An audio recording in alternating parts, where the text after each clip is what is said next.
জাতীয় প্রাথমিক শিক্ষা একাডেমিক আইন 2024 নিয়ে এসেছেন মাননীয় স্পিকার। বিলটা ভালো, প্রাথমিক শিক্ষা সবকিছু ভালো মাননীয় স্পিকার। মাননীয় মন্ত্রী ভালো, শিক্ষা ব্যবস্থা ভালো, শিক্ষকরা ভালো। সমস্যা মাননীয় স্পিকার, সমস্যা হলো ওই যাওয়ার পাশে উনি বলছেন নুরানি, পাশেই নুরানি মাদ্রাসা, পাশে কিন্ডারগার্টেন স্কুল, বিভিন্ন রকমের স্কুল, ব্রাকের স্কুল, বিভিন্ন স্কুল মাননীয় স্পিকার পাশাপাশি গিয়ে দেখবেন যে ওইসব স্কুলে ছেলেপেলেরা বেতন দিয়ে লেখাপড়া করছে, কিন্তু প্রাথমিক শিক্ষা এই দুপুরের লাঞ্চ দেওয়া হচ্ছে, আপনার কি বলে যে আপনার উপবৃত্তি দেওয়া হচ্ছে, শিক্ষক ভালো, বিল্ডিং ভালো, বাথরুম সবকিছু ভালো মাননীয় স্পিকার, ছাত্র সংখ্যা কম। কারণটা কি?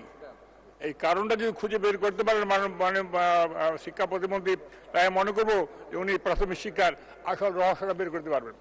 এখানে সমস্যা হলো আজকে যে শিক্ষকরা গিয়েছেন 60% মহিলা শিক্ষক মাননীয় স্পিকার, আর ছাত্র সংখ্যা শিক্ষক 5 জন 6 জন, ছাত্র হয়তো 32 জন গোটা স্কুলে, না 50 জন না 80 জন, এর উপর ছাত্রছাত্রী নাই। কারণটা কি? কারণটা দেখে পাশে মাদ্রাসা সেখানে পড়তেছে, ওই ছেলে মেয়েগুলো আবার এইখানে নাম লেখা রাখছে, এই স্কুলে ভর্তি হয়ে আছে কিন্তু ক্লাস এখানে করে, ওইখানে করে, এইখানে করে না। যখন পরীক্ষা দিতে হয় আপনার ক্লাস 5-এ যখন পরীক্ষা হয় তখন এখানে পরীক্ষা দিয়ে পাশ করে আবার হয়তো হাই স্কুলে ভর্তি হয়।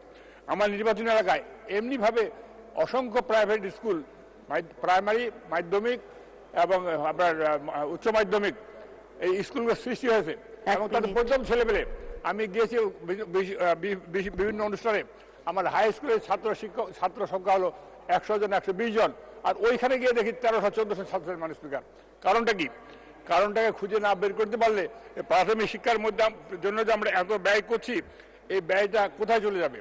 আমি এবারও বাজেটে প্রাথমিক শিক্ষার জন্য যথেষ্ট বরাদ্দ রাখা হয়েছে। আবার নতুন করে একটি বিল নিয়ে এসেছে, একটা ট্রেনিং ইনস্টিটিউট করা হবে, শিক্ষকদের ট্রেনিং দেওয়া হবে, সবকিছু করা হবে। কিন্তু ছাত্রদের ধরে রাখবার জন্য আগে যে ব্যবস্থা ছিল শিক্ষকরা বাড়ি বাড়ি গিয়ে ছাত্র গণনা করতেন, কার কার বাড়িতে কয়টা ছেলে আছে, কয়টা স্কুলগামী ছাত্রছাত্রী। এখন মানুষ এইসব জবাবদিহি নাই। আর প্রাইমারি স্কুল যেহেতু সরকারি শিক্ষক, এখানকার কর্তৃত্ব চলে না, ওনাদের মতো চলেন। ঠিকই ওনারা 10টার সময় যান, 5টার সময় আসেন, হয়তো ছাত্ররা নাই বসে বসে চলে আসেন।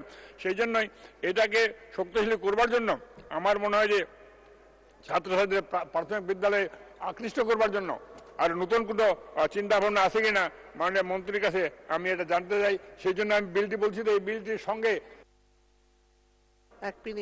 যদি কোনো একটা সুন্দর আর্টিকেল থাকতো, একটা কলাম থাকতো, তাহলে মনে করতাম বিলটি ঠিক আছে। সেই জন্য আমি বলেছি যেটা জনমত যাচাই করবার ব্যবস্থা করলে মানুষ ভালো হয়। আপনাকে ধন্যবাদ স্পিকার।